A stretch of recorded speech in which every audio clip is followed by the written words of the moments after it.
That was Tony anniversary. I had an argument with someone on social media, and he said black people have been voting for the Democratic Party for 50 years, which was an interesting concept. So, I took him at his word.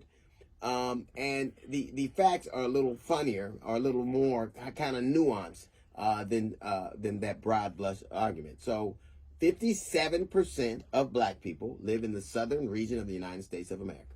57%. The Georgias, the Texas, the South Carolinas, the Florida, like the southern region of the United States of America. 19% live in the Midwestern region of the United States of America, right? 18% live in the eastern, and 6% live in the west. So even when you're talking about the vast majority of black people, the overwhelming majority of black people live in the southern region.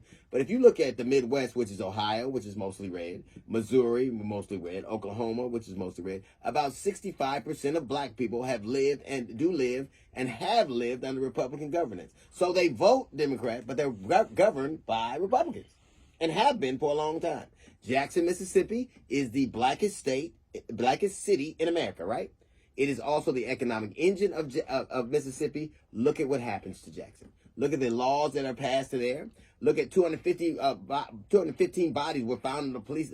Missing black people were found in a police department. I mean, in a pauper's grave. That no one can identify. Texas is the blackest state in America, and look at the legislation that is coming out of it. So you could say, well, this misnomer, oh, well, what have they done for you? The problem is most people have never lived, most black people do not live under Democratic governance. They live under Republican governance. And let me ask you, what are the things that they are doing in the states where you're at that you're happy about? If you look at the expansion of Medicaid, which would virtually help black women from dying in childbirth and black people dying of diseases, look at who's mitigating that. Look at people who are passing laws that restricting abortion and voting rights. Look at how much harder it is to access medical attention. How much harder it is. Look at the maternity rates. Look at the educational rates. So you can say a thing like that, but the vast majority of black people do not live under Democratic governance and have not lived under Democratic governance. You can have people that are trying to, I guess, in California, they're saying that you can't even use marijuana test for marijuana in employment. They have no bail, here. Other places in Wisconsin and Minnesota, look at the progressive laws that they pass. So look at where you live, and if they are doing what it is you like to have done, the way you like to be governed, then you should pick those people. If they're not, you should move on.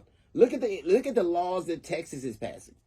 Harris County is among the biggest counties in Texas. Look at how restrictive they are to them. Look at how much money they take from them. So even though you say it's the federal government gives money to the states, and the states do what they want with it. And oftentimes it does not trickle down to poor cities. They'll always talk about the Baltimores, or they'll talk about the large cities, but those cities are in states, and generally those states are run by Republicans and have been. Mississippi has been red for time infinitum. What has changed regardless of who was at the top? Texas has been red since time infinitum. What has changed since then? We ain't talking about Atlanta. We're talking about Georgia. We're not talking about New Orleans. We're talking about Louisiana. Look at the things that have happened. Look at who governs them. If you like the way you're being governed, because that's what's happening now, you don't have to vote for Republicans now, because you're already governed by them. If the way that you are living your life, and how obtrusive the government is in your life and the way you're running things, if it weren't for progressive states, marijuana would still be illegal. If it weren't for progressive states, the things that were happening would continue to happen. There would be no argument. There would be no talk about let's doing something about the judicial system and the injustices there. There wouldn't be, because they would keep things the same.